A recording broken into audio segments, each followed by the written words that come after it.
कब ढूंढा जाएगा? अगले साल में? चालान कर देंगे आप। नहीं, अंडर द टेबल मिला है, अंडर द टेबल मिला है। 151 की धारा इन्होंने लगाई, उसके बाद छोड़ दिया बिना बयान के, बिना बयान के। वीडियो लाइव करो। लाइव है, लाइव है, बिना बयान के। बताइए ना हमको 121 पे होगा। बिना इनके बताए पूछे तो वो नहीं होगा। हो जाएगा। मैं यही जानना चाहता हूँ। इसके साथ हरकत हुई है, ये 151 का धारा है। ये हरकत हुई इसके साथ 151 का हरकत है। ये यूपी पुलिस है सर, और कुछ नहीं। थैंक यू सो मच, बस इतना जानना था और कुछ नहीं। अरे यार आओ, आपसे उम्मीद नहीं थी हमें न्याय की। हमसे कह रहा था नहीं थी। सुनिए सर, आप उतरे हैं, सुन लीजिए, उम्मीद पर उतरे हैं खरे। सुन लीजिए सर, सर सुनेंगे? आ जाएंगे। और ये नहीं सुनेंगे। चलो। इसमें जिस मेन मुजरिम के बारे में बात हो रही थी उसका नाम अभय रस्तोगी है। यहाँ पर आप वीडियो देख पा रहे होंगे उसकी। यह अभय रस्तोगी वहाँ के लोगों द्वारा बताया गया नाम है। मुझे नहीं पता उसका एग्जैक्ट नाम क्या है। वो अपने आप को वहाँ का जीएम बता रहा था, अपने आप को सरकारी कर्मचारी बता रहा था, अपने आप को सबसे पावरफुल व्यक्ति बता रहा था। वो बता रहा था पुलिस वुलिस कोई कुछ नहीं कर सकता है, मेरे आगे किसी की कोई औकात नहीं है, मैं मिनटों में खरीद सकता हूँ सबको, मैं सबको जेब में लेकर के घूमता हूँ। ऐसा कहना था अभय रस्तोगी का, इस व्यक्ति का जिसकी तस्वीर यहाँ पर लगी है। ठीक है, इसके बारे में और बताएंगे और डिटेल में वीडियो लेकर के आएंगे, बस थोड़ा सा इंतजार करिए। इसको बचाने के लिए पुलिस हर मुमकिन कोशिश कर रही है, हर मुमकिन कोशिश कर रही है, साबित कर रही है कि हाँ पुलिस सच में उसकी ही जेब में है। जैसा कि उसने बोला था वो पुलिस करके दिखा रही है, कि पुलिस बता रही है कि हाँ मैं अभय रस्तोगी की जेब में हूँ, अभय रस्तोगी जो बोलता है वो मैं करता हूँ। ये जो वीडियो में अभी आपको महाशय दिखे वर्दी पहने हुए, ये लखनऊ के सुशांत गोल्ड सिटी के थाने में कार्यरत हैं। इनका नाम है संदीप कुमार शर्मा, और इस वीडियो में जो पीछे से आवाज आ रही है वो मेरी आवाज है। हम इनसे पूछ रहे हैं कि आपने किस बेस पे कौन सी धारा लगाई, आपने किस बेस पे 151 की धारा लगाई, किस बेस पे? क्योंकि कुछ और चीजें हुई थी, इन्होंने धारा कुछ और लगा दी है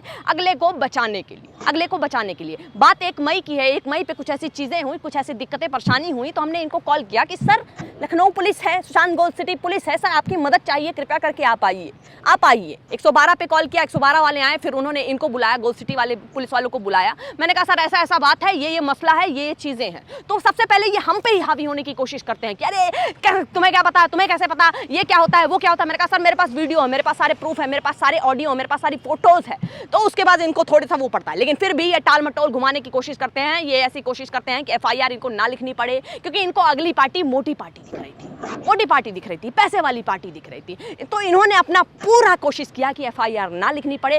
फिर भी हम लगे रहे, हम डटे रहे कि सर हमें एफआईआर लिखनी। कहते हैं चलो थाने चलो, थाना चलो, वहां लिखेंगे एफआईआर। मैंने कहा चलिए सर, मैं और मेरे साथ मेरा परिवार भी था, तो हमने कहा चलिए सर लिखिए एफआईआर लिखिए। थाने गए हम लोग, तो वहाँ पर हमने एप्लीकेशन लिखी, एप्लीकेशन इनको दी। एप्लीकेशन में भी 4 चीज़ें 4 बार नौटंकी बताते हैं कि तुमने ये क्यों लिखा, वो क्यों लिखा, वो क्यों लिखा, वो क्यों लिखा। जो चीज़ें वहाँ पर हुई थी वो चीज़ें मैंने पूरा एकदम एक चीज़ मेंशन की, तो उससे भी उनको दिक्कत थी। संदीप कुमार शर्मा जी को दिक्कत थी कि तुमने ये वो क्यों लिखा। हाँ ठीक है, उसके बाद एप्लीकेशन मैंने कहा, मैंने उनको सारी चीज़ बताई कि सर इसलिए लिखा। एप्लीकेशन मैंने जमा किया, मैंने उनसे बोला कि सर मुझे इस एप्लीकेशन की रिसीविंग दे दो कि मेरी एफआईआर हो चुकी है, मेरी एफआईआर आपने रजिस्टर कर दी है, मुझे इसकी रिसीविंग दे दो। बोलते हैं अभी हम नहीं कुछ दे सकते हैं, एसएचओ साहब आएंगे वो देंगे, हम नहीं कुछ दे सकते हैं। जब एप्लीकेशन हम लिख रहे थे तब थाने में बत्ती थी। उसके बाद एसएचओ साहब आते हैं, एसएचओ साहब से मैंने बोला सर मैंने ऐसा ये एप्लीकेशन दिया है, वो एप्लीकेशन दिया। उन्हें बात पहले से पता चल चुकी थी। एसएचओ साहब कहते हैं कि हाँ अभी वो अगला पक्ष नहीं आया, अगला पक्ष जब आएगा तब हम करेंगे, अभी तो हम कर नहीं सकते हैं, ऐसे कैसे एफआईआर हो सकती है, ये वो फलाना ढिमकाना। सबकी रिकॉर्डिंग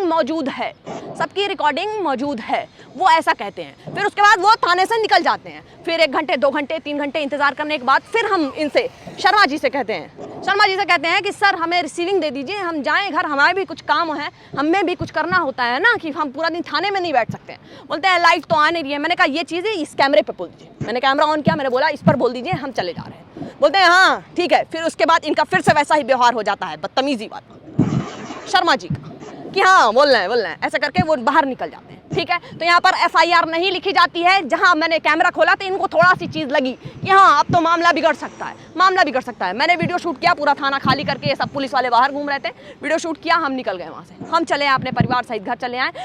ये वहाँ थाने से निकल करके मेरे पिताजी को, मेरी माताजी को अलग अलग प्रकार की डराने की धमकियाँ दे रहे थे। ऐसा हो सकता है, वैसा हो सकता है, ये चीज़ें हो सकती हैं, वो चीज़ें हो सकती हैं। लेकिन नहीं, मुझे पता है क्या हो सकता है क्या नहीं हो सकता है।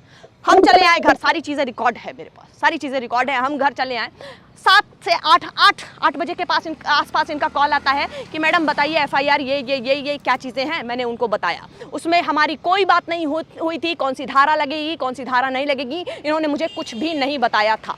फिर 3 मई को इन्होंने मुझे बुलाया, 2 मई को इन्होंने बुलाया था, मेरा एग्ज़ाम था इसलिए हम नहीं गए। 3 मई को इन्होंने मुझे बुलाया, हम गए वहाँ पर, तो मुझे पता चलता है नहीं, इन्होंने बुलाया मुझे और मुझसे कहा बयान दीजिए।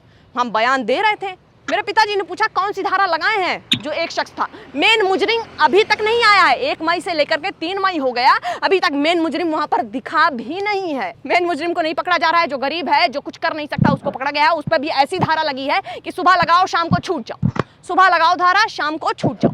पिताजी ने पूछा ये धारा क्यों लगाई है, किस बेस पर लगाई है आपने। हमने चीज़ें तो कुछ और बताई हैं। बताते हैं हमें नहीं पता, आप जाइए सच्चो साहब से पूछिए, आप संदीप जी से पूछिए। ये बोलते हैं कि हमें नहीं पता सर किस बेस पे लगी है, क्यों लगी है। आप पुलिस वाले हैं, आपको नहीं पता है किस बेस पे कौन सी धारा लगती है। क्या पढ़ के यहाँ पर आए हैं, क्या करने थाने में आए हैं। अगर आपको कुछ नहीं पता है तो जाओ यार कहीं कचरा वचरा उठाओ, झाड़ू पोछा लगाओ। बहुत जमादार की नौकरियां खाली हैं, 5-5 हज़ार रुपये मिलता है, बढ़िया जाओ सुकून से करो। वो जब कुछ पता ही नहीं है, तुम्हें कुछ पता ही नहीं है जब। तो उसके बाद आज मैंने इनसे बोला सर ऑन कैमरा बता दीजिए कि अगला व्यक्ति कब आएगा, कब चीज़ें होंगी, आप क्लैरिफिकेशन दीजिए मुझे, बताइए कि क्यों धारा ऐसी लगी वैसी लगी।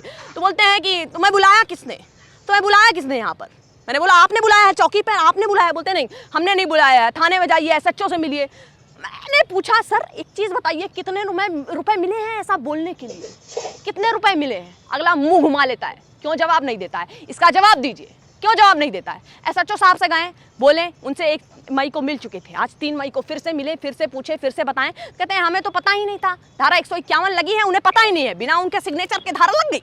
ये कहाँ होता है, सारे अनपढ़ ही बिठा दिए हैं क्या, सारे अनपढ़ ही बिठा दिए हैं। अनपढ़ नहीं बिठाए हैं, ये सारे सब सोची समझी जानी समझी चीज़ें हो रही हैं कि किस तरीके से ये लोग थक जाएं, हार जाएं, थाने बुलाएंगे बिठाएंगे 5 घंटे 4 घंटे रोज बुलाएंगे बिठाएंगे, उसके बाद घर भेज देंगे। थकेंगे हारेंगे नहीं, ये आप मत सोचिएगा, बिल्कुल मत सोचिएगा कि थक जाएंगे हार जाएंगे उसके बाद घर चले जाएंगे और आपके कसीदे पढ़ेंगे तारीफ में कि अरे गोल्ड सिटी की पुलिस ये वो फलान ढिमकाना। नहीं, गोल्ड सिटी की पुलिस बिल्कुल बिक चुकी है, बिल्कुल बिक चुकी है। अगर आप ये सोचते हैं कि आप गोल्ड सिटी की पुलिस या किसी पुलिस के पास जाएंगे आपको न्याय मिलेगा, जी नहीं, आपको बिल्कुल भी न्याय नहीं मिलेगा। आप इनसे न्याय की उम्मीद रखिए ही मत। आप नचनिया देखते हैं ना, शादी बारात में नचनिया आती है, उसके आगे पैसे जितने पैसे फेंकिए उतनी तेज नाचती है। वैसे ही ये पुलिस वाले हैं, इनके आगे जितने पैसे फेंकिए ना उतनी तेज झमक के नाचेंगे।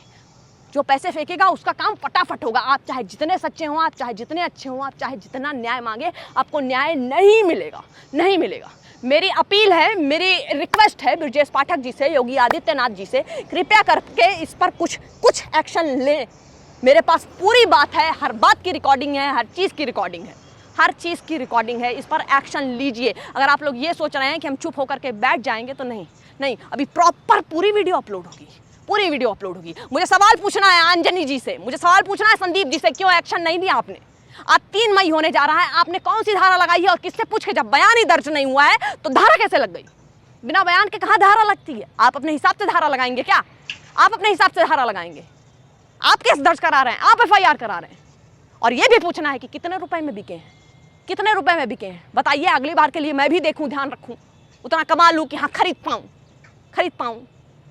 बहुत ही बेकार पुलिस है। आम जनता, आप इतना सोचिए कि हाँ चलिए मेरे पास एक ऐसा जगह है कि हम कह सकते हैं लोगों से, मेरे बीच बचाव के लिए लोग हैं जिनके पास कोई उम्मीद नहीं रहती होगी, जो लाचार बेबस बिल्कुल परेशान होकर के जाते होंगे अब कि हाँ हमें न्याय मिलेगा। उनके पास हाथ जोड़ करके भैया ऐसा है, मैंने देखा कई लोगों को, उनको भी ये लोग समझा के बुझा के पाठ पढ़ा करके घर भेज देते हैं, उनको भी भेज देते हैं। उनके लिए भी न्याय इनके पास नहीं है। इनके आँख का पानी मर चुका है, इनको सिर्फ पैसा दिखता है, कितना पैसा किसका मार लें, अपना घर भर कराइए जांच अंजनी जी की, संदीप जी की, कितना रुपया लिए हैं, क्यों बोली नहीं फूट रही है इनके मुंह से, क्यों ये नहीं बता रहे हैं, क्यों एफआईआर नहीं लिख रहे थे, और लिखे तो धारा क्यों ऐसी गलत लगाए। पूछिए इनसे, करिए जांच, इस पर जांच होनी चाहिए। पुलिस प्रशासन इतना एक्टिव नहीं है जितना बड़े बड़े स्लोगनों में बोला जाता है कि कानून व्यवस्था बड़ी टाइट है। जी नहीं, कानून व्यवस्था की धज्जियां उड़ी पड़ी हैं लखनऊ में, कानून व्यवस्था की धज्जियां उड़ी पड़ी है। कोई कानून व्यवस्था यहाँ नहीं, कोई कानून व्यवस्था नहीं। आपकी जेब में पैसा है, आपके लिए कानून है, आप जहाँ कहोगे वहाँ पुलिस नाचेगी। आपके जेब में पैसा नहीं है, आपको पुलिस लात मारेगी। दोनों हाथ जोड़ करके निवेदन है ब्रजेश पाठक जी,